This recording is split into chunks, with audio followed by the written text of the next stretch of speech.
যে ব্যক্তি বলে লা ইলাহা ইল্লাল্লাহ তাকে সামান্য কোনো গুনাহের কারণে আমরা কাফের বলবো না। লা ইলাহা ইল্লাল্লাহ বলে তো এই ব্যক্তির একটা গুনাহ হয়ে গেছে, আপনি মুখের উপরে বলে দিলেন তুই কাফের, এরকম আমরা বলবো না। এটা বলবে কারা? উলামায়ে কেরাম, ফতোয়া বিভাগে গবেষণা করে তারা বলবে এই গুনাহে মানুষ কাফের হয় কিনা। আপনি মুখের উপরে কথায় কথায় কাফের মেরা দিয়েন না। এটা 2 নাম্বার। 3 নাম্বার, ওয়ালা নুখরিজুহু মিনাল ইসলামি বিআমাল, কোন মুসলমানের একটা আমল দেখলাম আর তাকে আমরা ইসলাম থেকে বের করে দিলাম, এমনটা করব না। একটা আমল দেখে বলে দিলাম আপনি ইসলাম থেকে বের হয়ে গেছেন, এমনটা আমরা বলবো না। তাহলে ইমানের মূল বিষয় কয়টা প্রিয় ভাইয়ারা? 3। 1 নাম্বার, যে বলে লা ইলাহা ইল্লাল্লাহ তাকে কথা দিয়ে কষ্ট দেওয়া যাবে না, কর্ম দিয়েও কষ্ট দেওয়া যাবে না। কথার কষ্টটা এটা ভুলেও দিয়েন না। যেমন আমি এখানে আসার পর মাদ্রাসার মোতামিম সাহেব বসতে বলছিল, উনি হয়তো রাগ করছে, আমি বসি নেই ভিতরে, আমি পাশে বসেছিলাম। আমি বসি না আসলে নিজের সেলফ ডিফেন্স বলতে পারেন। আমি কোথাও বসলে আমার দ্বারা গীবত হতে পারে, এই জন্য আমি মজলিস এড়ায় চলি খুব। হয়তো মাহফিলে, না হয় বাসায়, না হয় সন্তান নিয়ে মাদ্রাসা, এই 3 জায়গা ছাড়া কোথাও পাবেন না, মানে কোনো মজলিসে পাবেন না। তো এই যে হয়তো ক্লাসে পাবেন, না হয় মাহফিলে, না হয় আমি পরিবার নিয়ে আসি, অন্য কোথাও আমি বসি না। আমার নিজের জন্য আমার দ্বারা গীবত হয়ে যেতে পারে, কারণ জবান এটা নিয়ন্ত্রণ নাও থাকতে পারে। আলোচক মানুষ, জবান তো প্রচুর চলে, কখন কারে কি বলে ফেলি। তো এই জন্য আমি নিজেই বসি না, এটা আমার মনে করতে পারেন কমতি আছে। কেন বসি না আমি? রাসূলুল্লাহ সাল্লাল্লাহু আলাইহি সাল্লামকে এক সাহাবী প্রশ্ন করলেন, উকবা ইবনে আমের, কি নাম? উকবা ইবনে আমের রাদিয়াল্লাহু তাআলা। তিরমিজি 2404 নম্বর হাদিস এবং 2405, 2406 নম্বর হাদিসও আছে। عن عقبة بن عامر رضي الله تعالى عنه قال قلت يا رسول الله ما النجاة। উকবা ইবনে আমের রাদিয়াল্লাহু তাআলা আনহু বলেন, আমি বললাম ইয়া রাসূলুল্লাহ মান নাজাত, মুক্তির উপায় কি আপনার কাছে জানতে চাই। হুজুর মুক্তির উপায় কয়টা? নবীজি বললেন মুক্তির উপায় মৌলিকভাবে 3টা। বলেন মুক্তির উপায় কয়টা? 1 নাম্বার, নবীজি বললেন 1 নাম্বার মুক্তির উপায় হলো আমসিক আলাইকা লিসানাক, তোমার জবানটা তুমি নিয়ন্ত্রণ করবা, এটা তোমার মুক্তির 1 নাম্বার উপায়। 2 নাম্বার, ওয়ালিয়াসাকা বাইতুকা, তোমার ঘর যেন তোমার জন্য প্রশস্ত হয়। এর মানে কাজ শেষ ঘরে ফিরে আসো, কোথাও আড্ডাবাজিতে বসবা না, তোমার ঘর যেন তোমার জন্য সংকুলান হয়, ঘর যেন তোমার জন্য প্রশস্ত হয়ে যায়, ঘরে যেন তোমার সময়গুলা দেখতে পারো, দিতে পারো। ধর্মীয় কাজে আছেন বাহিরে থাকেন, ব্যবসায় আছেন থাকেন, কর্মস্থলে আছেন থাকেন, কাজ শেষ বাসায় চলে আসেন। ওয়ালিয়াসাকা বাইতুকা, আপনার ঘর যেন আপনার জন্য প্রশস্ত হয়, তাল গাছের নিচে গিয়ে যেন অন্য কারোর সাথে মোবাইলে কথা না বলেন, ঘরের ভিতরে সময়টা কাটাবেন। এটা 2 নাম্বার। 3 নাম্বার, রবকি আলা খতিআতিক, তোমার গুনাহের জন্য তুমি প্রচুর কান্নাকাটি করবা। এই 3টা মুক্তির উপায় বললেন। 1 নাম্বার জবান নিয়ন্ত্রণ করবা, 2 নাম্বার তোমার ঘর যেন তোমার জন্য প্রশস্ত হয়, 3 নাম্বার গুনাহের উপর তুমি কান্নাকাটি করবা। তাহলে মনে আসেনি ইমানের মূল বিষয় কয়টা? 3টা। 1 নাম্বার, যে বলে লা ইলাহা ইল্লাল্লাহ তাকে কথার কষ্ট দেওয়া যাবে না, কর্মের কষ্ট দেওয়া যাবে না। 2 নাম্বার, ওয়ালা নুকাফিরুহু বিযামবিন, যে ব্যক্তি বলে লা ইলাহা ইল্লাল্লাহ তাকে কোনো গুনাহের কারণে কাফের বলবো না। 3 নাম্বার, ওয়ালা নুখরিজুহু মিনাল ইসলামি বিআমাল, কোনো কর্মের কারণে কোনো মুসলমানকে ইসলাম থেকে আমরা বের করে দিব না।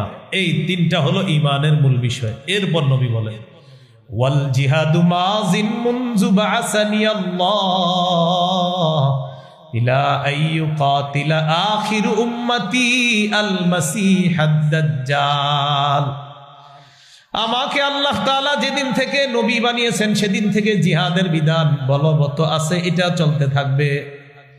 আমার উম্মতের শেষ দলটা দাজ্জালের বিরুদ্ধে লড়াই করা পর্যন্ত জিহাদ চলতে থাকবে। হাদিসের শেষে নবী বলেন, লা ইউতিলুহু জাওরু জাইরিন ওয়ালা আদলু আদিল, কোন জালেমের জুলুম আর কোন বিচারকের বিচার জিহাদের বিধান বাতিল করতে পারবে না। কোন জালেমের জুলুম অথবা কোন বিচারকের বিচার জিহাদের বিধান বাতিল করতে পারবে না। কোন দেশের বিচারপতি যদি রায় দেয় এই দেশে জিহাদ নিষিদ্ধ, মুসলমানদের দায়িত্ব কর্তব্য হবে বিচারককে পাল্টা বলা তুমি নিষিদ্ধ।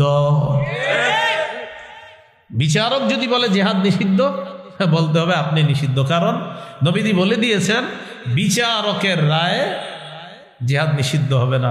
কোন জালেমের জুলুম জিহাদকে নিষিদ্ধ করতে পারবে না। এই জন্য কোনো বিচারক যদি কখনো বলেও ফেলে যে এখানে জিহাদ করা যাবে না, জিহাদ নিষিদ্ধ, এই নিষিদ্ধ শব্দটা বলার কোনো অধিকার নাই, পাল্টা বলতে হবে আপনি নিষিদ্ধ, কারণ জিহাদ এটা পবিত্র বিধান, এটা নিষিদ্ধ করার অধিকার পৃথিবীর কোনো মানুষের নাই। এটা আপনারা ঠিক বললেও ঠিক, না বললেও ঠিক, কারণ নবীজি বলে দিয়েছে তো। মানে এটা যদি কেউ বলে যে হুজুর আমি কিচ্ছু করবো না, আপনি না কইলেও ঠিক, কারণ নবীজি বলে দিয়েছে। এটা কোনো বিচারকের রায় এটাকে বাতিল করতে পারবে না।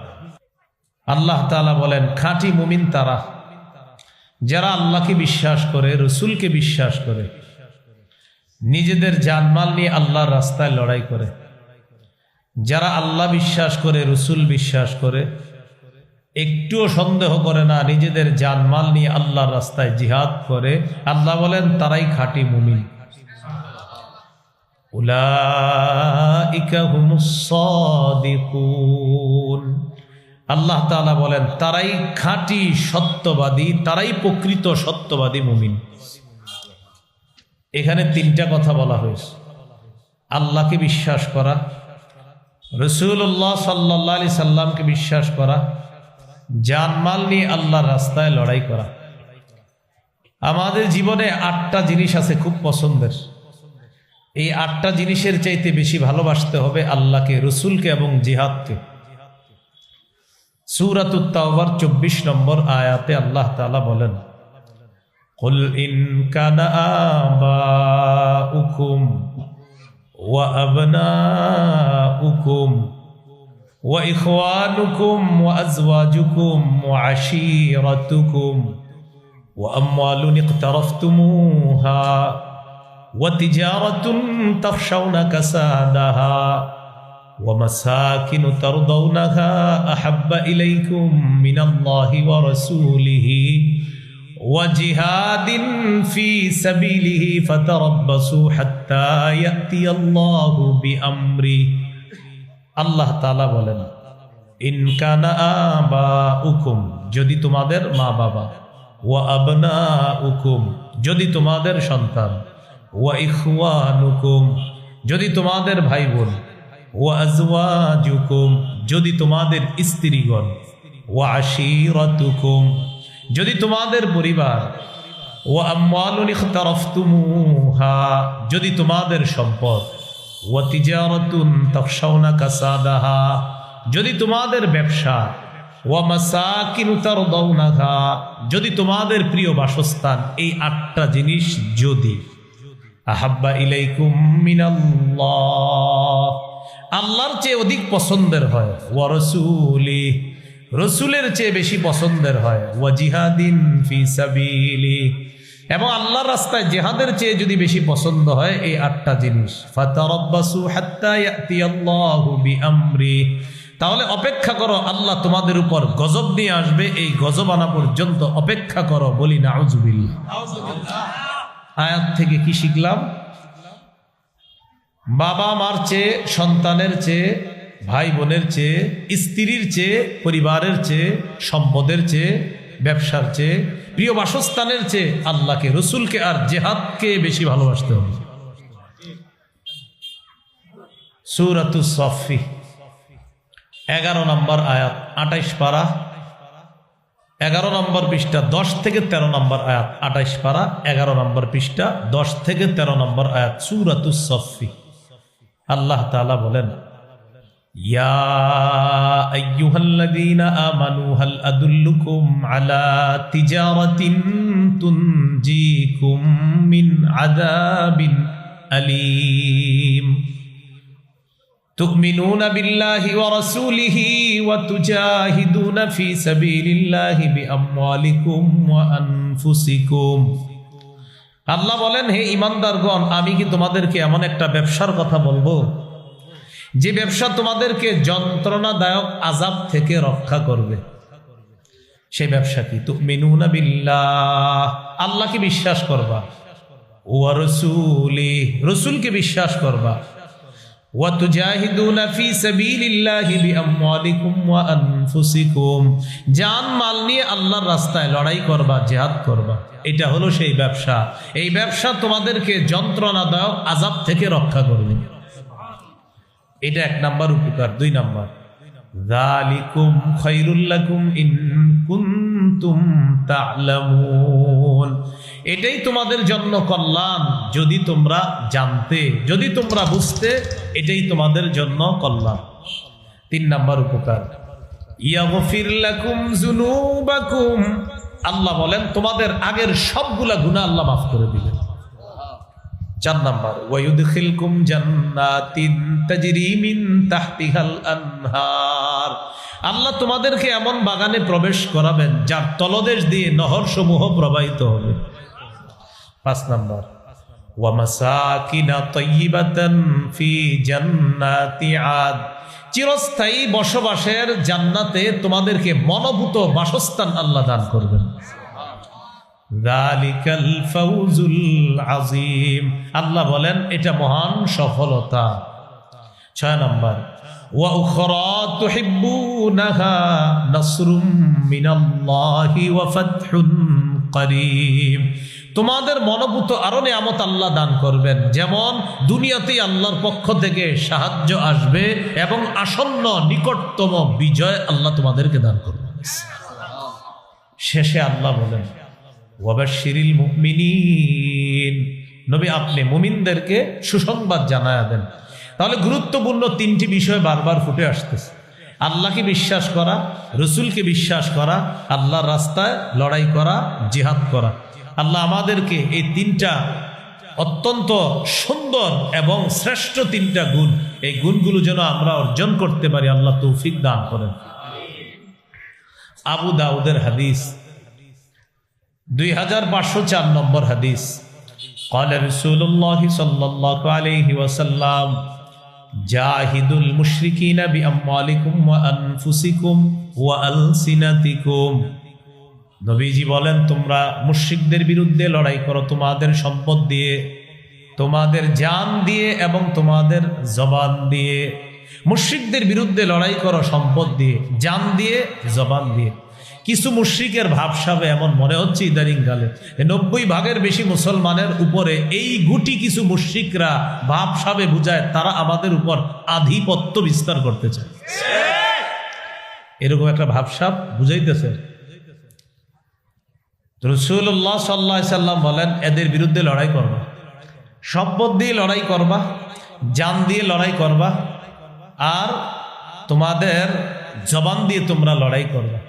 মুশরিক যারা যারা শিরকে লিপ্ত থাকে আর আমাদের দেশ নিয়ে ষড়যন্ত্র করে, ওলামায়ে কেরাম, খতিব, ইমাম তাদের প্রত্যেকের দায়িত্ব কর্তব্য এখন তাদের ব্যাপারে ছোট থেকে বড়, গ্রাম থেকে শহর, উপশহর প্রতিটা মুসলমানকে সচেতন করে তোলা, এটা দায়িত্ব কর্তব্য। তাহলে জিহাদের নিয়ত আছে তো ইনশাআল্লাহ। বাকি আমরা জিহাদ কখন করব? আমাদের দেশের বিজ্ঞ মুফতি সাহেব যারা, তারা ফতোয়া দিবে, তারপর ইনশাল্লাহ আমরা এই মানসিকতা এখন থেকে রাখতে হবে যে কখনো যদি আল্লাহ সুযোগ আসে তো আমি সবার আগে জিহাদে যাব ইনশাল্লাহ। যদি নিয়ত না থাকে জিহাদের তাহলে কিন্তু সমস্যা আছে।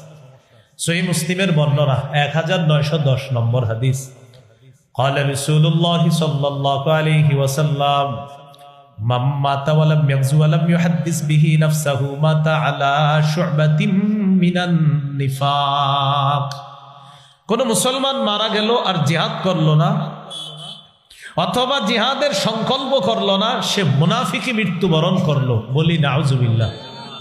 কি মৃত্যুবরণ করলো? মুনাফিকি মৃত্যুবরণ করলো। এই জন্য জিহাদের নিয়ত সকলের রাখতে হবে। আবু দাউদের হাদিস 2484 নম্বর হাদিস, 2484, قال رسول الله صلى الله عليه وسلم لا تزال طائفة من أمتي يقاتلون على الحق ظاهرين على من ناوأهم। রাসূলুল্লাহ সাল্লাল্লাহু আলাইহি সাল্লাম বলেন আমার উম্মতের একটা দল সদা সর্বদা হকের পক্ষে লড়াই করবে, বাতিল তাদের বিরুদ্ধে যারা থাকবে ওই বাতিলদের মোকাবেলায় আমার উম্মতের হক দলটাকে আল্লাহ চূড়ান্ত বিজয় দান করবে। হাত্তা ইউকাতিলা আখিরু উম্মতি আল মাসিহ আদ-দাজ্জাল। লড়াই চলতে চলতে আমার উম্মতের সর্বশেষ দলটা দাজ্জালের বিরুদ্ধে লড়াই করবে, আর তাদেরকেও আল্লাহ তাআলা দাজ্জালের বিরুদ্ধে বিজয় দান করবেন। আবু দাউদের হাদিস 2532 নম্বর হাদিস, 2532। قال رسول الله صلى الله عليه وسلم ثلاثة من أصل الإيمان। নবীজি বলেন ঈমানের মূল বিষয় হলো তিনটি। সবাই শিখি, কয়টি? বলেন, ঈমানের মূল বিষয় কয়টি? এক নম্বর, আল কাফু আম্মান ক্বালা লা ইলাহা ইল্লাল্লাহ। যে ব্যক্তি বলে লা ইলাহা ইল্লাল্লাহ, তাকে কথার কষ্ট দেওয়া যাবে না, কর্মের কষ্ট দেওয়া যাবে না। এক নম্বর ঈমানের মূল বিষয়, যে বলে লা ইলাহা ইল্লাল্লাহ, তাকে কথার কষ্ট দেওয়া যাবে না, কর্মের কষ্ট দেওয়া যাবে না। দুই নম্বর, ওয়ালা নুকাফিরুহু বিযামবিন। যে ব্যক্তি বলে লা ইলাহা ইল্লাল্লাহ, তাকে সামান্য কোনো গুনাহের কারণে আমরা কাফের বলবো না। লা ইলাহা ইল্লাল্লাহ বলে তো এই ব্যক্তির একটা গুনাহ হয়ে গেছে, আপনি মুখের উপরে বলে দিলেন তুই কাফের, এরকম আমরা বলবো না। এটা বলবে কারা? উলামায়ে কেরাম, ফতোয়া বিভাগে গবেষণা করে তারা বলবে এই গুনাহে মানুষ কাফের হয় কিনা। আপনি মুখের উপরে কথায় কথায় কাফের মাইরা দিয়েন না। এটা দুই নাম্বার। তিন নাম্বার, ওয়ালা নুখরিজুহু মিনাল ইসলামি বিআমাল। কোন মুসলমানের একটা আমল দেখলাম আর তাকে আমরা ইসলাম থেকে বের করে দিলাম, এমনটা করব না। একটা আমল দেখে বলে দিলাম আপনি ইসলাম থেকে বের হয়ে গেছেন, এমনটা আমরা বলবো না। তাহলে ঈমানের মূল বিষয় কয়টা প্রিয় ভাইয়ারা? তিন। এক নাম্বার, যে বলে লা ইলাহা ইল্লাল্লাহ, তাকে কথা দিয়ে কষ্ট দেওয়া যাবে না, কর্ম দিয়েও কষ্ট দেওয়া যাবে না। কথার কষ্টটা এটা ভুলেও দিয়েন না। যেমন আমি এখানে আসার পর মাদ্রাসার মোতামিম সাহেব বসতে বলছিল, উনি হয়তো রাগ করছে, আমি বসি নেই ভিতরে, আমি পাশে বসেছিলাম। আমি বসি না আসলে নিজের সেলফ ডিফেন্স বলতে পারেন। আমি কোথাও বসলে আমার দ্বারা গীবত হতে পারে, এই জন্য আমি মজলিস এড়ায় চলি খুব। হয়তো মাহফিলে, না হয় বাসায়, না হয় সন্তান নিয়ে মাদ্রাসা, এই তিন জায়গা ছাড়া কোথাও পাবেন না, মানে কোনো মজলিসে পাবেন না। তো এই যে হয়তো ক্লাসে পাবেন, না হয় মাহফিলে, না হয় আমি পরিবার নিয়ে আসি। অন্য কোথাও আমি বসি না, আমার নিজের জন্য। আমার দ্বারা গীবত হয়ে যেতে পারে, কারণ জবান এটা নিয়ন্ত্রণ নাও থাকতে পারে। আলোচক মানুষ, জবান তো প্রচুর চলে, কখন কারে কি বলে ফেলি। তো এই জন্য আমি নিজেই বসি না, এটা আমার মনে করতে পারেন কমতি আছে। কেন বসি না আমি? রাসূলুল্লাহ সাল্লাল্লাহু আলাইহি সাল্লামকে এক সাহাবী প্রশ্ন করলেন, উকবা ইবনে আমের, কি নাম? উকবা ইবনে আমের রাদিয়াল্লাহু তাআলা। তিরমিজি 2404 নম্বর হাদিস এবং 2405, 2406 নম্বর হাদিসও আছে। عن عقبة بن عامر رضي الله تعالى عنه قال قلت يا رسول الله ما النجاة। উকবা ইবনে আমের রাদিয়াল্লাহু তাআলা আনহু বলেন, আমি বললাম ইয়া রাসূলুল্লাহ মান নাজাত, মুক্তির উপায় কি আপনার কাছে জানতে চাই। হুজুর, মুক্তির উপায় কয়টা? নবীজি বললেন মুক্তির উপায় মৌলিকভাবে তিনটা। বলেন, মুক্তির উপায় কয়টা? এক নাম্বার, নবীজি বললেন এক নাম্বার মুক্তির উপায় হলো আমসিক আলাইকা লিসানাক, তোমার জবানটা তুমি নিয়ন্ত্রণ করবা, এটা তোমার মুক্তির এক নাম্বার উপায়। দুই নাম্বার, ওয়ালিয়াসাকা বাইতুকা, তোমার ঘর যেন তোমার জন্য প্রশস্ত হয়। এর মানে কাজ শেষ ঘরে ফিরে আসো, কোথাও আড্ডা বাজিতে বসবা না, তোমার ঘর যেন তোমার জন্য সংকুলান হয়, ঘর যেন তোমার জন্য প্রশস্ত হয়ে যায়, ঘরে যেন তোমার সময়গুলা দেখতে পারো, দিতে পারো। ধর্মীয় কাজে আছেন, বাহিরে থাকেন, ব্যবসায় আছেন থাকেন, কর্মস্থলে আছেন থাকেন, কাজ শেষ বাসায় চলে আসেন। ওয়ালিয়াসাকা বাইতুকা, আপনার ঘর যেন আপনার জন্য প্রশস্ত হয়, তাল গাছের নিচে গিয়ে যেন অন্য কারোর সাথে মোবাইলে কথা না বলেন, ঘরের ভিতরে সময়টা কাটাবেন। এটা দুই নাম্বার। তিন নাম্বার, রবকি আলা খতিআতিক, তোমার গুনাহের জন্য তুমি প্রচুর কান্নাকাটি করবা। এই তিনটা মুক্তির উপায় বললেন। এক নাম্বার, জবান নিয়ন্ত্রণ করবা। দুই নাম্বার, তোমার ঘর যেন তোমার জন্য প্রশস্ত হয়। তিন নাম্বার, গুনাহের উপর তুমি কান্নাকাটি করবা। তাহলে মনে আসেনি ইমানের মূল বিষয় কয়টা? তিনটা। এক নাম্বার, যে বলে লা ইলাহা ইল্লাল্লাহ, তাকে কথার কষ্ট দেওয়া যাবে না, কর্মের কষ্ট দেওয়া যাবে না। দুই নাম্বার, ওয়ালা নুকাফিরুহু বিযামবিন, যে ব্যক্তি বলে লা ইলাহা ইল্লাল্লাহ, তাকে কোনো গুনাহের কারণে কাফের বলবো না। তিন নাম্বার, ওয়ালা নুখরিজুহু মিনাল ইসলামি বিআমাল, কোনো কর্মের কারণে কোনো মুসলমানকে ইসলাম থেকে আমরা বের করে দিব না। এই তিনটা হলো ঈমানের মূল বিষয়। এরপর নবী বলেন, ওয়াল জিহাদু মাযিন মুনযু বা'সানি আল্লাহ, ইলা আইয়ুকাতিলা আখিরু উম্মতি আল মাসিহাদ দাজ্জাল। আমাকে আল্লাহ তাআলা যেদিন থেকে নবী বানিয়েছেন সেদিন থেকে জিহাদের বিধান বলবৎ আছে, এটা চলতে থাকবে। আমার উম্মতের শেষ দলটা দাজ্জালের বিরুদ্ধে লড়াই করা পর্যন্ত জিহাদ চলতে থাকবে। হাদিসের শেষে নবী বলেন, লা ইউতিলুহু জাওরু জাইরিন ওয়ালা আদলু আদিল। কোন জালেমের জুলুম আর কোন বিচারকের বিচার জিহাদের বিধান বাতিল করতে পারবে না। কোন জালেমের জুলুম অথবা কোন বিচারকের বিচার জিহাদের বিধান বাতিল করতে পারবে না। কোন দেশের বিচারপতি যদি রায় দেয় এই দেশে জিহাদ নিষিদ্ধ, মুসলমানদের দায়িত্ব কর্তব্য হবে বিচারককে পাল্টা বলা তুমি নিষিদ্ধ। বিচারক যদি বলে জিহাদ নিষিদ্ধ, বলতে হবে আপনি নিষিদ্ধ, কারণ নবীজি বলে দিয়েছেন বিচারকের রায় জিহাদ নিষিদ্ধ হবে না। কোন জালেমের জুলুম জিহাদকে নিষিদ্ধ করতে পারবে না। এই জন্য কোনো বিচারক যদি কখনো বলেও ফেলে যে এখানে জিহাদ করা যাবে না, জিহাদ নিষিদ্ধ, এই নিষিদ্ধ শব্দটা বলার কোনো অধিকার নাই, পাল্টা বলতে হবে আপনি নিষিদ্ধ। কারণ জিহাদ এটা পবিত্র বিধান, এটা নিষিদ্ধ করার অধিকার পৃথিবীর কোনো মানুষের নাই। এটা আপনারা ঠিক বললেও ঠিক, না বললেও ঠিক, কারণ নবীজি বলে দিয়েছে তো। মানে এটা যদি কেউ বলে যে হুজুর আমি কিচ্ছু করবো না, আপনি না কইলেও ঠিক, কারণ নবীজি বলে দিয়েছে। এটা কোনো বিচারকের রায় এটাকে বাতিল করতে পারবে না। আল্লাহ আমাদেরকে বুঝার তৌফিক দান করেন। তাহলে জিহাদের নিয়ত আছে তো সবার ইনশাআল্লাহ? মনে আসেনি আলোচনা করতে গিয়ে শুরু হয়েছে। বিক্রেতাকে আল্লাহ, বিক্রেতা মুমিনগণ, দ্রব্য জানমাল, মূল্য জান্নাত, বাজার জিহাদের ময়দান। ওই জিহাদের ময়দানে আছি আমরা, জিহাদ নিয়ে আছি। তিরমিজির বর্ণনা 1655 নম্বর হাদিস। عن أبي هريرة رضي الله تعالى عنه قال قال رسول الله صلى الله عليه وسلم ثلاث حق على الله عونهم। তিন ব্যক্তিকে সাহায্য করা আল্লাহ তাআলা নিজের উপর ওয়াজিব করে নেয়। তিন ব্যক্তিকে সাহায্য করা আল্লাহ নিজের উপর ওয়াজিব করে নেয়। এক নম্বর, আল মুজাহিদু ফি সাবিলিল্লাহ, যে মুজাহিদ আল্লাহর রাস্তায় জিহাদ করে তাকে সাহায্য করা আল্লাহ নিজের উপর ওয়াজিব করে নেয়। দুই নম্বর, আল মুকাতাবুল্লাযী ইউরিদুল আদা, চুক্তিকৃত গোলাম, মনিবের সাথে চুক্তি করছে এই পরিমাণ টাকা দিলে মনিব তাকে আজাদ করে দিবে। এই গোলামকে গোলামীর জিনজির থেকে আবদ্ধ করার জন্য, মুক্ত করার জন্য আল্লাহ তাআলা তাকে সাহায্য করা নিজের উপর ওয়াজিব করে নেয়। তিন নম্বর, ওয়ান্নাকিহুল্লাযী ইউরিদুল আফাফা, ওই ব্যক্তি, যে ব্যক্তি বিয়ের মাধ্যমে নিজেকে পুত পবিত্র করতে চায় তাকে সাহায্য করা আল্লাহ নিজের উপর ওয়াজিব করে নেয়। বিয়ের মাধ্যমে নিজেকে পবিত্র করবে তাকে সাহায্য করা আল্লাহ নিজের উপর ওয়াজিব করে দেয়। এখন আমরা যারা বিয়ে করব পবিত্র হব কি? পবিত্র হওয়ার আগে যা শুরু হয়, কন্যাকে দেখতে গেছেন, আলহামদুলিল্লাহ, ভালো কথা। ছেলে পক্ষের 14 গোষ্ঠী নারী যারা আছে সবাই যাক, সমস্যা নেই, কথার কথা।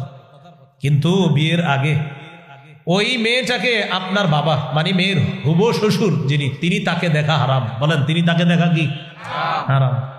কিন্তু দেখা যাচ্ছে ছেলের বাবা ছেলের যে বিবি হবে অর্থাৎ পুত্রবধূকে বিয়ের আগে দেখতে যায়, এটা দেখা সম্পূর্ণ হারাম। বলেন, সম্পূর্ণ কি হারাম? এই একটা হারাম। দ্বিতীয় আরেকটা হারাম আছে, মোটামুটি আলোচনা চলছে বিয়ে শাদীর, কন্যা পক্ষ ছেলে পক্ষকে ফোন দিছে, কিছু বললেন না তো আপনারা? ছেলে পক্ষে জানায়, ছেলের দুলাভাই আমেরিকা থাকে, দুলাভাই মেয়ের ছবি দেখবে, দেখার পর হ্যাঁ অথবা না বলবে, কারণ বিয়েটা দুলাভাই করবে, এজন্য দুলাভাই হ্যাঁ অথবা না বলবে। হ্যাঁ, এই জাতীয় বেহায়া আর নির্লজ্জ মার্কা কিছু মানুষও আপনি সমাজে পাবেন। যে বিয়ে করবে সে পছন্দ করলো কিনা এটা ব্যাপার না, বন্ধুদেরকে বলে তোরা দেখ, তোদের যদি পছন্দ হয় আমি বিয়ে করব, কারণ আল্লাহ জানে। আল্লাহ আমাদেরকে হেফাজত করেন। ভাই, নির্লজ্জতা সমাজের মধ্যে ছড়িয়ে দিব না আমরা, বুঝে আসছে তো সবার? তো যাই হোক, আমাদের আলোচ্য বিষয় বিয়ে না, আলোচ্য বিষয় জিহাদ। মুজাহিদকে সাহায্য করা আল্লাহ তাআলা নিজের উপর ওয়াজিব করে নেয়। সহিহ বুখারীর বর্ণনা 3123 নম্বর হাদিস। এই হাদিসের বর্ণনাকারী আবু হুরায়রা রাদিয়াল্লাহু তাআলা তিনি বলেন, عن أبي هريرة رضي الله تعالى عنه قال قال رسول الله صلى الله عليه وسلم تكفل الله لمن جاهد في سبيل الله لا يخرجه إلا الجهاد في سبيله وتصديق كلماته بأن يدخله الجنة أو يرجعه في مسكنه الذي خرج منه ما نال من أجر أو غنيمة. এই হাদিসটি একটু বুঝেন। এক ব্যক্তি জিহাদে বের হয়েছে, আল্লাহর রাস্তায় জিহাদে গেছে, তার উদ্দেশ্য শুধুমাত্র আল্লাহকে খুশি করার জন্যই জিহাদ করা, এই নিয়তেই গেছে। এই নিয়তে যদি কেউ জিহাদে যায়, আল্লাহ দায়িত্ব নিয়ে নেয়, তাকে শহীদ করে হয়তো জান্নাতি দিবেন, অথবা গাজী বানিয়ে প্রচুর গনিমতের মাল সহ তার বাসায় আল্লাহ তাকে ফিরায় দেবেন। এখান থেকে একটা বিষয় জানলাম, জিহাদ হতে হবে একমাত্র কার জন্য? নাসাইর একটা হাদিস শুনেন, নাসাই শরীফের বর্ণনা 3140 নম্বর হাদিস। রাসূলুল্লাহ সাল্লাল্লাহু আলাইহি সাল্লামকে এক ব্যক্তি প্রশ্ন করলেন, আরাআইতা রাজুলান গাজা ফি সাবিলিল্লাহি ইয়ালতামিসুল আজরা ওয়াদ যিকরা ফামা লাহু ইয়া রাসূলুল্লাহ। নবীকে প্রশ্ন করলেন, ইয়া রাসূলুল্লাহ, এক ব্যক্তি আল্লাহর রাস্তায় লড়াই করেছে, তার উদ্দেশ্য হলো দুইটা। এক নাম্বার আল্লাহর কাছ থেকে সওয়াব কামাই করা, দুই নাম্বার মানুষ তাকে বাহবা দিবে আর বলবে বজ মুজাহিদ, অনেক বিখ্যাত মুজাহিদ, এই কারণে সে লড়াই করছে। দুই নিয়তে লড়াই করছে, আল্লাহ তাকে প্রতিদান দিবে আর মানুষ তাকে বড় মুজাহিদ বলবে, এই দুই নিয়তে সে লড়াই করছে। ফামা লাহু ইয়া রাসূলুল্লাহ, হুজুর সে কি সওয়াব পাবে, কি প্রতিদান পাবে? فقال رسول الله صلى الله عليه وسلم لا شيء له, সে কিছুই পাবে না। আ'আদাহা সালাসা মাররাত, প্রশ্নটা নবীকে তিনবার করলেন, আল্লাহ নবী তিনবার জবাব দিলেন, লা শাইআ লাহু, লা শাইআ লাহু, লা শাইআ লা, সে কিছুই পাবে না, সে কিছুই পাবে না, সে কিছুই পাবে না। হাদিসের শেষে নবী বলেন, ইন্নাল্লাহা লা ইয়াকবালু মিনাল আমালি ইল্লা মা কানা লাহু খালিসা, আল্লাহ বান্দার কোন আমল ততক্ষণ কবুল করেন না যতক্ষণ আমলটা ইখলাসের সাথে না হবে। তাহলে প্রিয় ভাইরা, এখান থেকে একটা কথা আমরা সবাই বলি, আজকে থেকে যা করব ইখলাসের সাথে করব, বলেন ইনশাআল্লাহ। ইনশাআল্লাহ। তাহলে দুটি বাংলা ছোট্ট করে আমার সাথে একটু আপনারা বলেন, বলেন খাঁটি, বিশুদ্ধ। আল্লাহর জন্য আমল করলে সে আমলকে খাঁটি আমল বলে। রাসূলুল্লাহ সাল্লাল্লাহু আলাইহি ওয়াসাল্লামের বলেন পদ্ধতি অনুযায়ী আমলটি করলে সে আমলকে বিশুদ্ধ আমল বলে, খাঁটি। নবীর তরিকা অনুযায়ী হলে বিশুদ্ধ। বলেন, কোন আমল যদি খাঁটি এবং বিশুদ্ধ হয় সে আমল আল্লাহ কবুল করেন, সে আমল আল্লাহ তাআলা কবুল করেন। তাহলে আজকে থেকে যা করবো আমি দেখবো যে আমার আমলটা খাঁটি, খাঁটি হবে, আল্লাহর জন্য হবে। এরপরে চিন্তা করবো আমি কি বিশুদ্ধ আমল করলাম, বিশুদ্ধ কিভাবে? নবীর তরিকা অনুযায়ী করলে। তাহলে আমি যা করব আল্লাহর জন্য করছি, আচ্ছা খাঁটি হলো। নবীর তরিকা অনুযায়ী করছি, আচ্ছা করলাম, তাহলে বিশুদ্ধ হলো। খাঁটি বিশুদ্ধ আল্লাহ কবুল করুন। আল্লাহ কথাগুলা বোঝার তৌফিক দান করুন, আমিন। তো বলছিলাম জিহাদ করতে হবে একমাত্র কার জন্য? আল্লাহ। সহিহ মুসলিমের বর্ণনা 1878 নম্বর হাদিস, মাদ্রাসা পাঠ্যপুস্তক অনুসারে মোট হাদিস সংখ্যা হবে 3033টা। قال رسول الله صلى الله عليه وسلم مثل المجاهد في سبيل الله كمثل الصائم القائم القانت بآيات الله لا يفتر من صيام ولا صلاة حتى يرجع المجاهد في سبيل الله। খুব মন দিয়ে বুঝেন, এক ব্যক্তি রোজাদার, নামাজে দাঁড়াইছে, তেলাওয়াত করতেছে। দেখেন, রোজাদার নামাজে তেলাওয়াত, তাহলে আল্লাহু আকবার। উনি রোজাদার, আবার নামাজে আছে, আবার তেলাওয়াত করতেছে। লা ইয়াফতুরু মিন সিয়ামিন ওয়ালা সালাতিন, তিনি রোজা রাখার কারণে ক্লান্ত হয় না, তেলাওয়াত করার কারণে ক্লান্ত হয় না। তাহলে ক্লান্তিহীন রোজা, ক্লান্তিহীন নামাজ, ক্লান্তিহীন তেলাওয়াত তিনি করতেছে। এই ক্লান্তিহীন রোজা, নামাজ, তেলাওয়াতে তিনি যেই সওয়াব পাবে, মুজাহিদ আল্লাহর রাস্তায় পা রাখার পর ফিরে আসার আগ পর্যন্ত ক্ষণে ক্ষণে আল্লাহ তাকে সেই সওয়াব দিবেন। সুবহানাল্লাহ। আল্লাহ প্রত্যেকটা মুসলমানকে জিহাদের জজবা দান করেন। আমিন। আমাদের মা বোনরা এখন থেকে যেন সন্তানদেরকে শৈশব থেকেই মুজাহিদ বানানোর চেষ্টা করে, ফিকির করে, আল্লাহ তৌফিক দান করে। অভিভাবকদের মাথায় ঢুকে গেছে জিহাদ মানে ইন্না লিল্লাহ। জিহাদ মানে কি, মানে এইটা আবার কি কথা না। 13 বছর কাফেররা নির্যাতন করছে। রাসূলুল্লাহ সাল্লাল্লাহু আলাইহি সাল্লাম কাবা চত্বরে নামাজ পড়তে গেছে। উকবা ইবনে আবি মুআইত এইভাবে চাদর পেঁচায়, বুখারীর বর্ণনা, দুই দিক থেকে এইভাবে টান দিছে, এমন জোরে টান দিছে, ফাঁস লাগাইলে একটা মানুষের যেমন কষ্ট হয়, আল্লাহ রাসূলের তেমন কষ্ট হচ্ছিল, মুখ দিয়ে আওয়াজ বের হচ্ছিল। সহিহ বুখারীর বর্ণনা। রাসূলুল্লাহ সাল্লাল্লাহু আলাইহি সাল্লাম নামাজে গেছে, এটাও বুখারীর বর্ণনা, কাবা চত্বরে নামাজ। আবু জাহেল বলল, কে আছে অমুক এলাকায় যাওয়ার পর ওটের নারী বুড়ি গোবরগুলা আনবা, আনার পর মোহাম্মদ যখন সেজদায় যাবে তার কাঁধের উপরে ওটের নারী বুড়ি আর গোবরগুলা রেখে দিবা। সেই পাপিষ্ঠ উকবা দাঁড়ায় বলছে, আমি পারবো। সে গেছে, যাওয়ার পর অমুক এলাকা থেকে ওটের নারী বুড়িগুলা আনছে, আনার পর রাসূলুল্লাহ সাল্লাল্লাহু আলাইহি সাল্লাম সিজদায় গিয়েছে, ঠিক কাঁধ বরাবর এগুলা রেখে দিয়েছে। আব্দুল্লাহ ইবনে মাসউদ রাদিয়াল্লাহু তাআলা আনহু বলেন, আমার কিছু করার ছিল না, আমি শুধু তাকায় তাকায় দেখতেছিলাম আর বেঈমানদেরকে দেখতেছিলাম। নবীজির এই অবস্থা দেখা তারা হাসতেছে, আর একজন আরেকজনের উপর হাসতে হাসতে অট্ট হাসিতে ফেটে পড়তেছে, আর নবীজির নিয়ে হাসাহাসি করতেছে। বলেন এটার নাম কি? বলেন নির্যাতন। নাম কি? বলেন সন্ত্রাসী। বলেন এটার নাম কি? এরকম সন্ত্রাসী চলছে 13 বছর। কয় বছর? 13 বছর। সুশীলরা কখনো দেখবেন আমার নবীর এই 13 বছরের ইতিহাসটা বলে না। সুশীলরা মানে যারা স্বঘোষিত সুশীল, এরাই 13 বছর না বইলে কি বলে, 10 বছরের জীবনীতে বলে, নবী যদি রহমতের নবী হয় তিনি অস্ত্র নিয়ে কিভাবে জেহাদে গেলেন। আপনি বলবেন, প্রিয় সুশীল ভাইয়া, আগের 13 বছরটা একটু বলেন, বললে আপনার মাস্তুতু ভাইদের চেহারাটাও ফুটে উঠবে। এই জন্যই 13 বছর বলে না। ওলামা হযরত এখানে আছেন অনেকে, মিম্বর থেকে আপনারা 13 বছরটা এমন ভাবে আলোচনা করবেন মিম্বরে, পাবলিকের মাথায় আপনার ঢুকাতে হবে যে আমার নবীকে, নবীর সাহাবীদেরকে কি পরিমাণ নির্যাতন করেছে 13 বছর, এটা সবার মাথায় ঢুকিয়ে পরের 10 বছরের আলোচনা শুরু করবেন।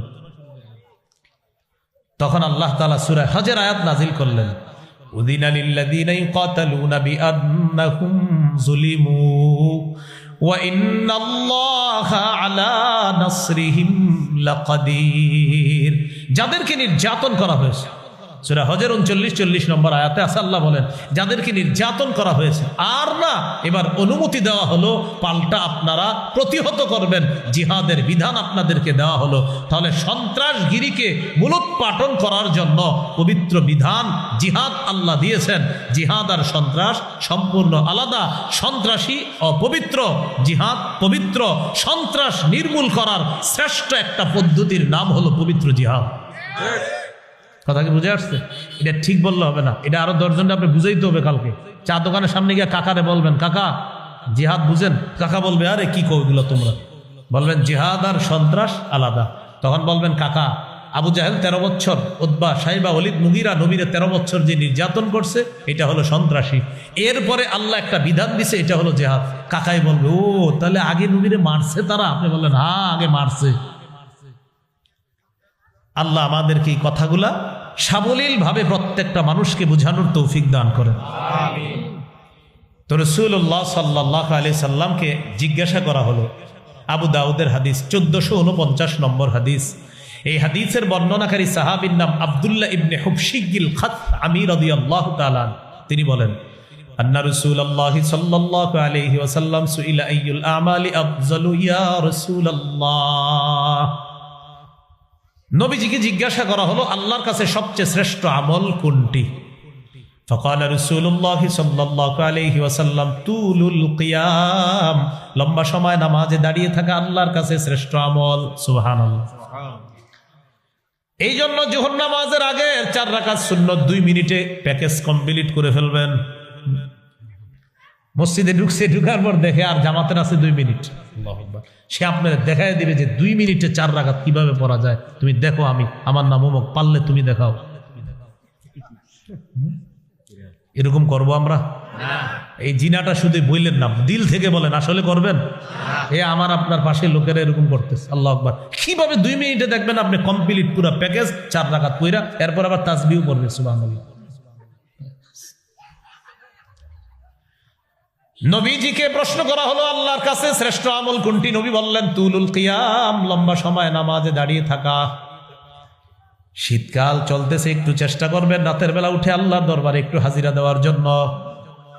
সহিহুত তারগীবের বর্ণনা 630 নম্বর হাদিসে আছে, রাজুলুন কামা ফি লাইলাতিন বারিদাতিন মিন ফিরাশি ওয়া লিহাফিহি ওয়া দিসারিহি ফাকামা সুম্মা তাওয়াদ্দা সুম্মা কামা ইলাস সালাহ।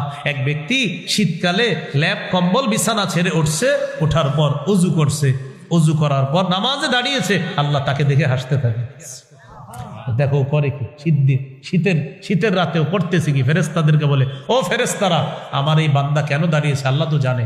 আল্লাহ একটা সাক্ষী রাখার জন্য বলতেছে, মা হামালা আব্দি হাদা আলা মা সানা। আচ্ছা, আমার বান্দা এই শীতের রাতে নামাজে কেন দাঁড়িয়েছে? ফেরেশতারা একটু বলো তো। ফেরেশতারা জবাব দেয়, রাজা মা ইনদাকা ওয়া শাফকাতাম মিম্মা ইনদাক। আল্লাহ আপনার কাছ থেকে সওয়াবের আশায় আর আপনার আযাবের ভয়ে নামাজে দাঁড়িয়েছে। আল্লাহ তাআলা বলেন, আতাইতুহু মা রাজা। সে যে আশায় দাঁড়িয়েছে তোমরা সাক্ষী থাকো, আমি তাকে দিয়ে দিলাম। ওয়া আম্মানতুহু মিম্মা ইয়াখাফ। সে যেই ভয়ে দাঁড়িয়েছে সাক্ষী থাকো, ভয় থেকে নিরাপত্তা দান করলাম। পড়বেন নি একটু নামাজ? কারো সুন্দরী বিবি আছে আর নরম বিছানা আছে। মাজমাউজ জাওয়ায়েদ 2 নম্বর খণ্ড 258 নম্বর পৃষ্ঠা, দেখেন কি আছে এখানে। ওয়াল্লাযী লাহু ইমরাআতুন হাসানাতুন ওয়া ফিরাশুন লাইয়িন। একজনের সুন্দরী বিবি আছে, নরম বিছানা আছে। রাত 3টা 4টায় ঘুম ভাঙার পর দেখি স্ত্রী ঘুমায়, আশেপাশের রুমগুলাতে বাচ্চারা ঘুমায়, পুরা কাপাসিয়াবাসী ঘুমায়, সিংহশ্রী এলাকার সব, সিংহশ্রী তো নাকি, এলাকার সবগুলা মানুষ ঘুমাইতেছে। তিনি চিন্তা করলেন তখন সবাই ঘুমায়, স্ত্রী ঘুমায়, আমার আল্লাহ তো ঘুমান না। ঘুমানো আল্লাহর জন্য শোভা পায় না। লা তাখুযুহু সিনাতু ওয়ালা নাওম। তন্দ্রা নিদ্রা তাকে স্পর্শ করে না। ইবনে মাজার হাদিস, ইন্নাল্লাহা লা ইয়ানাম ওয়া লা ইয়ানবাগী লাহু আইয়ানামা। আল্লাহ ঘুমান না, ঘুমানো আল্লাহর জন্য শোভাও পায় না। বাস ওযু করে নামাজে দাঁড়িয়ে গেছে, পাশে স্ত্রী আছে, নরম বিছানা আছে, সবাই ঘুমাইতেছে। আল্লাহ তাআলা এই ব্যক্তিকে দেখে ইউহিব্বু, ভালোবাসে, ওয়ায়াদহাকু, হাসে, ওয়াস্তাবশিরু, খুশি হয়ে যায়, ভালোবাসে, খুশি হয়, তাকে দেখে হাসতে থাকে। তো নামাজে কি একটু দাঁড়ানো যাবে ইনশাআল্লাহ? তো প্রশ্ন করলেন, হুজুর কোন আমল শ্রেষ্ঠ? নবী বললেন তুলুল কিয়াম, লম্বা সময় নামাজে দাঁড়িয়ে থাকা। কিলা ফাইয়ুস সাদাকাতি আফজালু ইয়া রাসূলুল্লাহ, কোন সদকা আল্লাহর কাছে সবচেয়ে শ্রেষ্ঠ? নবীজি বললেন জাহদুল মুকিল্লি, যেই ব্যক্তি পরিশ্রম করে, করার পর কষ্টার্জিত উপার্জন থেকে সামান্য সদকা করে, দান করে, এই সদকা আল্লাহর কাছে শ্রেষ্ঠ সদকা বলে গণ্য হয়ে যায়। বেতন পাইছেন, পাওয়ার পর প্রকৃত হকদারদের কাউকে আপনি, মানে প্রকৃত যারা দান সৎকার হকদার, তাদেরকে আপনি দান করলেন। এই যে আপনি দান করলেন, এটা আল্লাহর কাছে শ্রেষ্ঠ দান বলে গণ্য হয়ে যায়।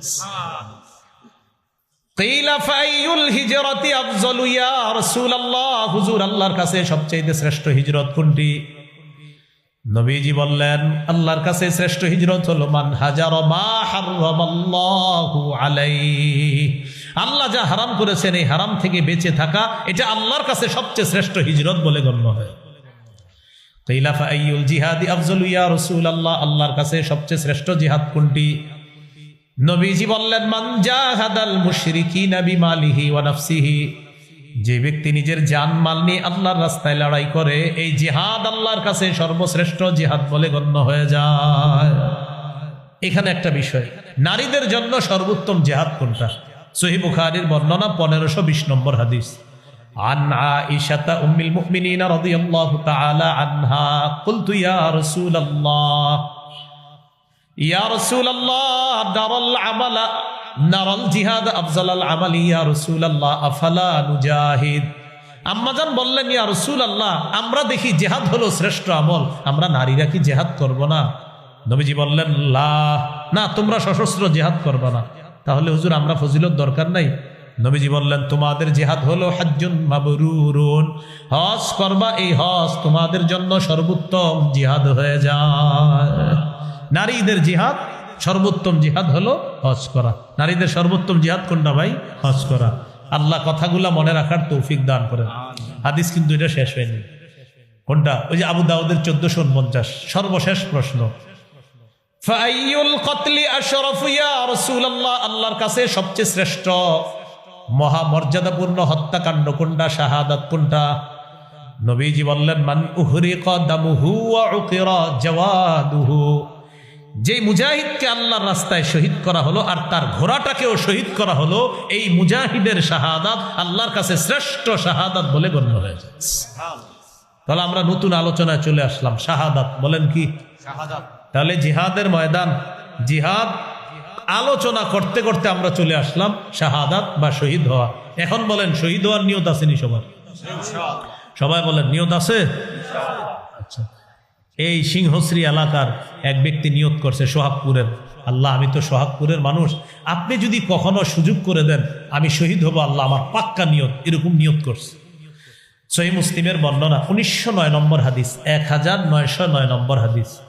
قال رسول الله صلى الله عليه وسلم من سأل الله الشهادة بصدق بلغه الله منازل الشهداء وإن مات على فراشه। কোন ব্যক্তি দিল থেকে নিয়ত করেছে আল্লাহ আমি শহীদ হব, এই ব্যক্তি যদি সোহাগপুর থেকে নিয়ত করে আর সোহাগপুরে তার ঘরের বিছানায়ও মারা যায়, আল্লাহ তাআলা তাকে শহীদদের মর্যাদায় পৌঁছায় দিবেন। তাহলে শহীদ হওয়ার নিয়ত আছে ইনশাআল্লাহ। তিরমিজির হাদিস 1656 নম্বর হাদিস, عن أبي هريرة رضي الله تعالى عنه قال قال رسول الله صلى الله عليه وسلم لا يكلم أحد في سبيل الله والله أعلم بمن يكلم في سبيله إلا جاء يوم القيامة واللون لون الدم والريح ريح المسك। এক ব্যক্তি আল্লাহর রাস্তায় গেছে, যাওয়ার পর তার আঘাত লাগছে শরীরে, এই যে আঘাত লাগলো সে আঘাত প্রাপ্ত হলো, কিয়ামতের ময়দানে এমন অবস্থায় উঠবে তার রং হবে রক্তের রং আর শরীর থেকে মেশক আম্বরের ঘ্রাণ বের হবে। তিরমিজির 1661 নম্বর হাদিস, قال رسول الله صلى الله عليه وسلم ما من أحد من أهل الجنة يسره أن يرجع إلى الدنيا غير الشهيد। আপনি একটু তাড়াতাড়ি যান ভাই, এই গাড়ির নাম কি নসিমন? আচ্ছা টমটম ভাই একটু তাড়াতাড়ি যান। আচ্ছা, জান্নাতে যারা থাকবে তাদের কেউ দুনিয়াতে আসতে চাইবে না, কিন্তু শহীদ দুনিয়াতে বারবার আসতে চাইবে। সুবহানাল্লাহ। ভাই আবার বলছি, জান্নাতের কেউ দুনিয়াতে আসতে চাইবে না, শহীদ বারবার দুনিয়াতে আসতে চাইবে। কেন? নবীজি বলেন ফাইন্নাহু ইউহিব্বু আন ইয়ারজিআ ইলা দুনিয়া ওয়া ইয়াকুল হাত্তা উকতালা 10 মাররাত। শহীদ দুনিয়াতে আসতে চাইবে, বলবে আমাকে আবার শহীদ করা হোক, আবার জিন্দা করা হোক, আবার শহীদ করা হোক, কমপক্ষে 10 বার যেন শহীদ করা হয়। মিম্মা ইয়ারা মিম্মা আতাহুল্লাহু মিনাল কারামা, শহীদের যে পুরস্কার তিনি পেয়েছেন, নবী বলেন এই পুরস্কার পাওয়ার কারণে তার মন চাইবে আমি আবার দুনিয়াতে যাব, আবার শহীদ হব, আবার যাব, আবার শহীদ হব, বারবার আমি শহীদের পুরস্কার আল্লাহর কাছ থেকে নিতে চাই। তাহলে শহীদের কিছু পুরস্কারের কথা শোনা দরকার আসেনি? আচ্ছা, তিরমিজির 1663 নম্বর হাদিস, মন দিয়ে শুনুন। قال رسول الله صلى الله عليه وسلم للشهيد عند الله 6 خصال। আল্লাহর কাছে শহীদের 6টা পুরস্কার আছে স্পেশাল। কয়টা? 1 নম্বর ইউগফারু লাহু ফি আউয়ালি দাফআ ওয়া ইউরা মাকআদুহু মিনাল জান্নাহ। শহীদের শরীর থেকে রক্তের প্রথম ফোঁটাটা একদিক দিয়ে পড়তেছে, অন্যদিকে তার সব গুনাহ মাফ, আর সাথে সাথে জান্নাতে তার আসনটা তাকে দেখানো। শহীদ তার শরীরে রক্তের ফোঁটা পড়তেছে, গুনাহ মাফ, আর তাকে জান্নাতের আসন দেখানো হয়। শহীদ এই যে তুমি একটু পরে শহীদ হবা আর তোমাকে এখানে রাখা হবে, এখানে রাখা হবে। 1 নম্বর। 2 নম্বর ওয়াইজারু মিন আযাবিল কবরি, কবরের আযাব থেকে শহীদকে নিরাপত্তা দেওয়া হবে। 3 নম্বর আমানু মিনাল ফাজাইল আকবার, কিয়ামতের ময়দানের বিভীষিকাময় মুহূর্ত আর জাহান্নামের আযাব থেকে শহীদ নিরাপত্তা লাভ করবে, এগুলা নিয়ে শহীদের কোনো টেনশন নাই। 4 নম্বর ওয়ুদউ আলা রাসিহি তাজুর ওয়াকারিল ইয়াকুতাতু মিনহা, খায়রুম মিনাদ দুনিয়া ওয়া মা ফিহা। জান্নাতের মরমর পাথর খচিত মুকুট শহীদের মাথায় পরিয়ে দেওয়া হবে, যেই পাথরের মূল্য দুনিয়া আর দুনিয়ার মধ্যে যা কিছু আছে আসমান জমিনের মাঝে এর চাইতে আরো বেশি দাম। 5 নাম্বারটা কি বলবো? সবাই বলেন, আরো সুন্দর করে বলেন। দেখেন 5 নাম্বারটা কি? ওয়ায়ুজাওয়াজু সিনতাইনি ওয়া সাবঈনা যাওজাতাম মিনাল হুরিল ঈন। 72 জন হুরকে শহীদের সাথে বিয়ে দেওয়া। 6 নাম্বার ওয়ায়ুশাফাউ ফি সাবঈনা মিন আকারিবিহি। শহীদের নিকটাত্মীয়দের মধ্য থেকে কমপক্ষে 70 জনের ব্যাপারে তার সুপারিশ কবুল করা হবে। তো এটা হলো নবীজি বলছেন শহীদ পুরস্কার পাবে, কিন্তু আরো যে কি পুরস্কার আছে এটা আল্লাহ ভালো জানেন। ওই পুরস্কার দেখা শহীদ বারবার চাইবে আমি দুনিয়াতে যাব, আবার শহীদ হব, আবার যাব, আবার শহীদ হব। আল্লাহ আমাদেরকে শাহাদাতের তামান্না দান করেন, সদা সর্বদা প্রস্তুত থাকবো। আল্লাহ সুযোগ করে দিলে আমি শহীদ হব ইনশাআল্লাহ। আবু দাউদের হাদিস 2520 নম্বর হাদিস, 2520। এই হাদিসের বর্ণনাকারী আব্দুল্লাহ ইবনে আব্বাস রাদিয়াল্লাহু তাআলা আনহুমা তিনি বলেন, ক্বালা রাসূলুল্লাহ সাল্লাল্লাহু আলাইহি ওয়াসাল্লাম লাম্মা উসিবা ইখওয়ানুকুম বিউহুদিন জাআলাল্লাহু আরওয়াহাহুম ফি জাওফি তায়রিন খুদরিন। উহুদের যুদ্ধে তোমাদের ভাইয়েরা শহীদ হওয়ার পর আল্লাহ তাআলা তাদের আত্মাগুলা সবুজ পাখির পেটের মধ্যে ঢুকিয়ে দিয়েছেন। উহুদের যুদ্ধে তোমাদের ভাইয়েরা শহীদ হয়েছে, তাদের আত্মাগুলা আল্লাহ সবুজ পাখির পেটের মধ্যে দিয়ে দিয়েছে। তো পাখিরা কি করে? উড়ে বেড়ায়। তারিদু আনহারুল জান্নাতি ওয়া তাকুলু মিন সিমারিহা। এই পাখিগুলা ঝর্ণা সমূহের উপরে উড়ে বেড়ায়, ওয়া তাকুলু মিন সিমারিহা, আর জান্নাতের ফলমূল খেয়ে বেড়ায়। জান্নাতে উড়ে বেড়ায় আর জান্নাতের ফলমূল খেয়ে বেড়ায়। এবার দেখেন, ওয়া তা'বি ইলা কানাদিলা মিন যাহাবিন মুআল্লাকাতিন ফি জিল্লিল আরশ। আরশের ছায়া তলে স্বর্ণ দ্বারা তৈরি করা ফানুস আছে, এই ফানুসের উপর গিয়ে ওই পাখিরা বসবে, বসে আপসের মধ্যে খুশ গল্প করবে শহীদরা। তো শহীদদের গল্পগুলো একটু শোনা দরকার আছে না? তো দেখেন কি গল্প করে।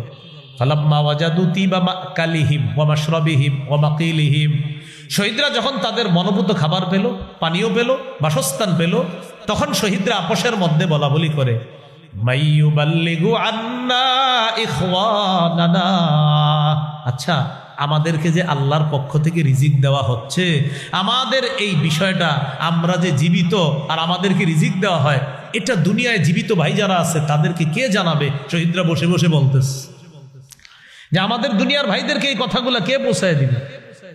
আল্লাহ তাআলা জবাব দেয়, উবাল্লিগুহুম আনকুম, আমি আল্লাহ তোমাদের বিষয়গুলা দুনিয়াতে জানায় দিচ্ছি। তখন আল্লাহ সূরা আলী ইমরানের 169 নম্বর আয়াত নাজিল করছে, 4 পারা 11 নম্বর পৃষ্ঠা, হাফিজি কুরআন মাজিদ অনুযায়ী সূরা আলী ইমরান 169 নম্বর আয়াত। আল্লাহ বলেন, ওয়ালা তাহসাবান্নাল্লাযীনা কুতিলু ফি সাবিলিল্লাহি আমওয়াতা। যারা আল্লাহর রাস্তায় শহীদ হয় তাদেরকে মৃত মনে করো না, বাল আহইয়াউন, বরং তারা জীবিত। ইনদা রাব্বিহিম ইউরযাকুন, তাদেরকে তাদের রবের কাছে রিজিকের ব্যবস্থা করা হয়, রিজিক দেওয়া হয়। ফারিহিনা বিমা আতাহুমুল্লাহু মিন ফাদলি। আল্লাহ তাদেরকে যে অনুগ্রহ দান করেছেন এটা নিয়ে শহীদরা উল্লাসিত, শহীদরা আনন্দিত। ওয়াস্তাবশিরুনা বিল্লাযীনা লাম ইয়ালহাকু বিহিম মিন খালফিহিম আল্লা খাউফুন আলাইহিম ওয়ালা হুম ইয়াহজানুন। শহীদরা আনন্দ উল্লাস করে এই ভেবে, এখনো তাদের সাথে দুনিয়ার যারা মিলিত হয় নাই তাদেরকে নিয়ে তারা গর্ববোধ করে যে দুনিয়ায় আমাদের জীবিত ভাই যারা আছে তারা শহীদ হবে আর আমাদের মতো এরকম নিয়ামত পাবে, তাদের কোনো ভয় নাই, তাদের কোনো চিন্তা নাই। আমাদেরকে নিয়ে শহীদরা গর্ববোধ করে যে আমাদের মতো যারা শহীদ হবে আমাদের ভাইয়ারা, তাদের কোনো ভয় নাই, তাদের কোনো চিন্তা নাই। এটা নিয়ে তারা আনন্দ উল্লাস করতে থাকে, তারা গর্ব করতে থাকে। তাহলে শহীদ হওয়ার নিয়ত আছে ইনশাআল্লাহ। তাহলে গেল জিহাদের ময়দান, জিহাদ, শহীদ। এখন একটা আমির দরকার। কি দরকার? আরে বলেন সবাই, আরো জোরে বলেন। এবার আমার সাথে বলেন, আল্লাহ বাংলাদেশে এমন একজন শাসক দেন, যে শাসক দেশ পরিচালনা করবে, পাশাপাশি বাতিলদের বিরুদ্ধে জিহাদেরও নেতৃত্ব দিবে, এমন একজন শাসক চাই। তাহলে দোয়া করতে পারবেন ইনশাআল্লাহ? বলেন সূরা হজ 41 নম্বর আয়াত। তো সূরা হজের 41 নম্বর আয়াতে শাসকের গুণাবলী কি হবে আল্লাহ বলছেন, খুব মন দিয়ে শুনেন। এই 4 গুণ সম্পন্ন শাসক আল্লাহর কাছে আমরা চাইব। আল্লাহ তাআলা বলেন, আল্লাযীনা ইম্মাক্কান্নাহুম ফিল আরদি আকামুস সালাহ ওয়া আতাউয যাকাতা ওয়া আমারু বিল মা'রুফি ওয়া নাহাউ আনিল মুনকার। আমি যাদেরকে শাসন ক্ষমতায় বসাই, দুনিয়ার শাসন ক্ষমতায় বসাই, তাদের 1 নাম্বার কাজ হলো আকামুস সালাহ, রাষ্ট্রীয়ভাবে নামাজ কায়েম করবে। রাষ্ট্রীয়ভাবে কি কায়েম করবে? নামাজ কায়েম করবে। আজকে কি সবাই আসার নামাজ পড়ছে? পড়ে নাই? পড়ছে সবাই? না, পড়ে নাই। রাষ্ট্রীয়ভাবে নামাজ কায়েম করবে। 2 নাম্বার ওয়া আতাউয যাকাত, রাষ্ট্রীয়ভাবে যাকাতের বিধান চালু করবে আর সুদ মুক্ত রাষ্ট্র করবে। অর্থনীতিতে যখন যাকাতের গুরুত্ব বাড়বে, সুদ অটোমেটিক বলবে যাকাত তুমি ভালো থাকো, আমি বিদায় নিই। কিন্তু যাকাতের বিধান চালু করবে রাষ্ট্রীয়ভাবে। 3 নাম্বার ওয়া আমারু বিল মা'রুফ, সৎ কাজের আদেশ করবে। 4 নাম্বার ওয়া নাহাউ আনিল মুনকার, অসৎ কাজ থেকে নিষেধ করবে। এই 4 গুণওয়ালা একজন শাসক আল্লাহর কাছে চাই। এখন আমরা দ্বিতীয় দোয়াটা করব। বলেন, আল্লাহ বাংলাদেশে শরিয়া আইন দেখতে চাই। শরিয়া আইন চায় না তারা, বলেন সবাই সবাই বলেন, শরিয়া আইন চায় না তারা কোনো না কোনো অপরাধে, অপরাধী যারা। আবার বলেন, শরিয়া আইন চায় না তারা কোনো না কোনো অপরাধে, অপরাধী যারা। চোর শরিয়া আইন চাইবে না। কেন চাইবে না? কারণ হাত কাটা যাবে। ধর্ষক শরিয়া আইন চাইবে না, তাকে পাথর মেরে হত্যা করা হবে অথবা তাকে দৌড়া মারা হবে। নাটক সিনেমা যারা করে তারা শরিয়া আইন চাইবে না। যদি শরিয়া আইন তৈরি হয়, কায়েম হয়, তখন তারা কোনো নারীর শরীরে অবৈধভাবে স্পর্শ করতে পারবে না। যত অপরাধী আছে সমস্ত অপরাধীদের পথে বাধা হলো শরিয়া আইন। যারা মাদকদ্রব্য চোরাচালান করে, যারা মাদকদ্রব্যের সাথে জড়িত আছে, তারা মাদকদ্রব্য আর এটা আমদানি রপ্তানি করতে পারবে না। ইয়াবা, বাবা, গাঁজা, হিরোইন, ফেন্সিডিল, আফিম, কানাডা ড্রাই, মাস্তুদ, শেম্পেন, ডাইল ইত্যাদি যা আছে আপনার ভ্যান গাড়ির চিপা চুপায় চা দোকানের পিছনে দাঁড়ায় দাঁড়ায় টানা, এগুলা চলবে না। এরা শরিয়া আইন চাইবে না, কারণ শরিয়া আইন চায় না তারা কোনো না কোনো অপরাধে অপরাধী যারা। এরা শরিয়া আইন চায়, যেজন্য শরিয়া আইন চাইতে হবে। আর বলতে হবে আল্লাহ একজন শাসক চাই, যে শাসকে 4 গুণ করবে। এই 4 গুণওয়ালা কাজ করবে, যে শাসক এরকম চাই। এখন হলো শাসকের আনুগত্য বা আমিরের আনুগত্য। সূরা নিসার 59 নম্বর আয়াতে আল্লাহ বলেন, ইয়া আইয়ুহাল্লাযীনা আমানু আতিউল্লাহ ওয়া আতিউর রাসূলা ওয়া উলিল আমরি মিনকুম। মন দিয়ে শুনেন, এই জায়গাটা গুরুত্বপূর্ণ একটা কথা। হে ঈমানদারগণ, তোমরা আল্লাহর আনুগত্য করো, রাসূলের আনুগত্য করো। তোমাদের মধ্যে যারা দায়িত্বশীল, যারা শাসক, যারা আমির হবে, তাদের আনুগত্য করো। কয় আনুগত্য? বলেন, কয় আনুগত্য? এবার বলেন, আল্লাহর আনুগত্য। বলেন, নিঃশর্ত ভাবে করতে হবে। রাসূলের আনুগত্য আল্লাহর হুকুমে নিঃশর্ত ভাবে করতে হবে। আমিরের আনুগত্য, শাসকের আনুগত্য নিঃশর্ত ভাবে করা যাবে না।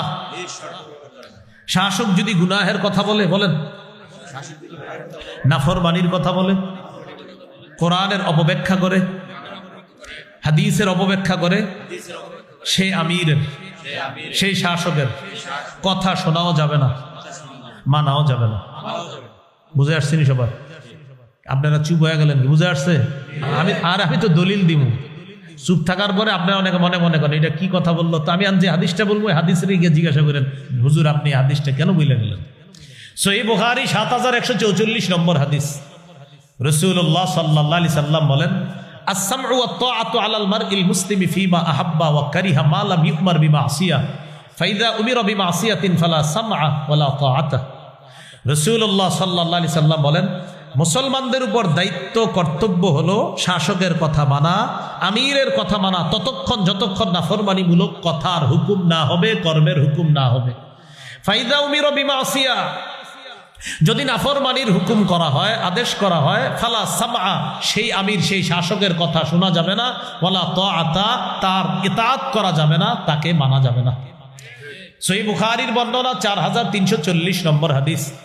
এই হাদিসটি আমি আপনাদেরকে আবদার করব, রিকোয়েস্ট করব, সবাই মুখস্থ রাখবেন গল্পের মতো। আলী রাদিয়াল্লাহু তাআলা আনহুর বর্ণনা, বাআসান নবী সাল্লাল্লাহু আলাইহি সাল্লাম সারিয়াতান ওয়াস্তামাল আলাইহিম রাজুলাম মিনাল আনসার ওয়া আমারহুম আইয়ুতিউহু।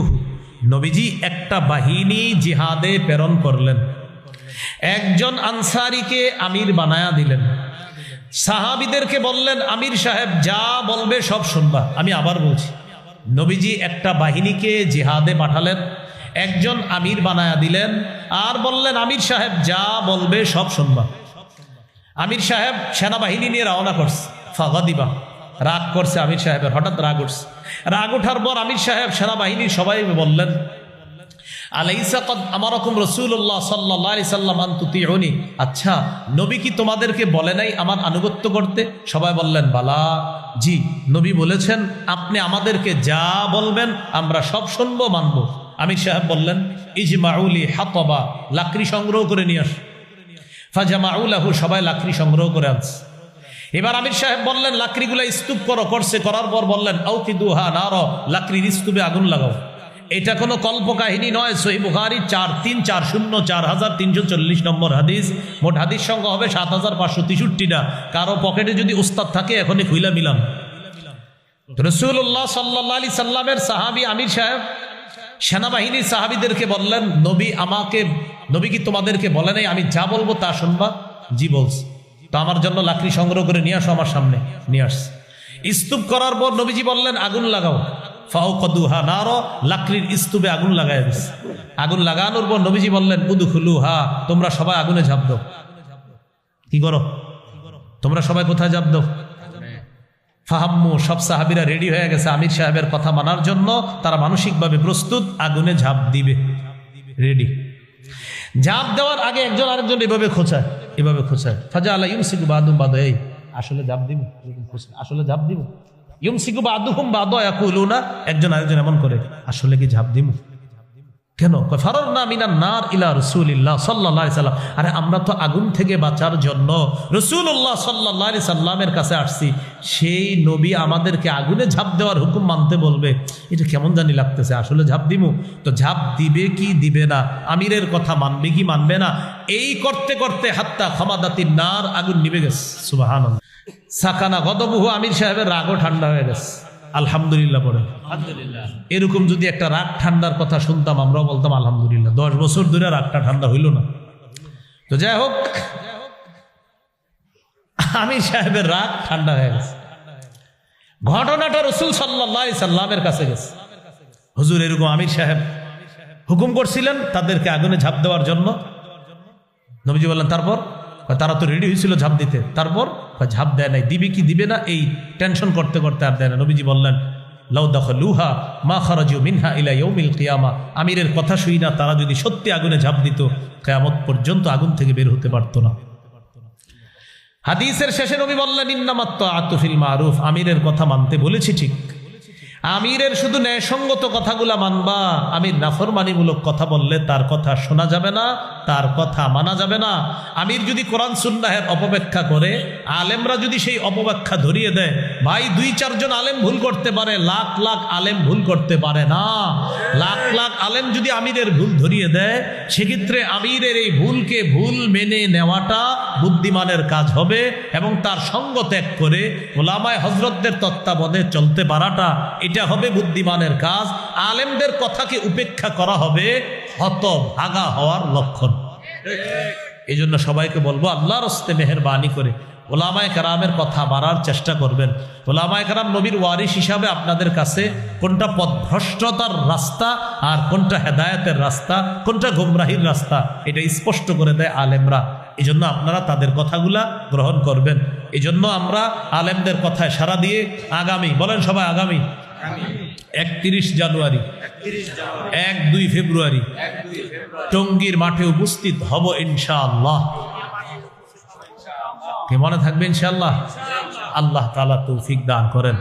4টি আলোচনা হলো, দেখি আপনারা মন দিয়ে বলবেন ক্রেতাকে আল্লাহ। বিক্রেতা মুমিনগণ, দ্রব্য, জানমাল, মূল্য, জান্নাত, বাজার, জিহাদের ময়দান, এইগুলো 1 নম্বর আলোচনা। 2 জিহাদ, জিহাদের নিয়ত আসেনি সবার?